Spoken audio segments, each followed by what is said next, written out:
எனக்கு வந்து அம்மன் ரொம்ப பிடிக்கும். ஏன்னா எங்களுடைய குலதெய்வம் வந்து காமாட்சி அம்மன். அதனால எப்போவுமே நான் வந்து காஞ்சி காமாட்சி அம்மன் கோயிலுக்கு போவேன். ரொம்ப நல்ல ஒரு ஃபீலிங் இருக்கும். அங்கே போய் உட்காந்து சாமி அப்படியே சிரிக்கிற மாதிரி இருக்கும் பார்க்கும்போதே. அந்த ஆரத்தி காட்டும்போது அப்படியே ஸ்மைலிங்காக இருக்கும். அது பார்த்துட்டு வரும்பொழுது ரொம்ப ஹாப்பியாக இருக்கும். ஸோ அந்த ஒரு திருப்தி வந்து வேறு எதுலேயும் எனக்கு இருக்கிற மாதிரி தெரியாது. அதே மாதிரி எங்கள் அப்பாவோட குலதெய்வமும் அம்மன் தான், செல்லியம்மன். கட்டுக்கரைங்கிற கிராமம், ஆவடையார் கோவில் பக்கத்தில் ஒரு 2 மணி நேரம் அங்கேருந்து.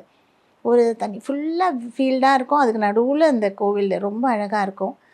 செல்லியம்மன் கோவில் ரொம்ப நல்லாயிருக்கும் அங்கேயும். ஸோ அந்த மாதிரி இந்த அம்மன் எனக்கு வந்து ரொம்ப பிலீஃப் உண்டு. ஆமாம், அவர் வந்து நெம்மாரா, அவங்க அப்பாவோட கிராமம் வந்து நெம்மாரை கிராமம்.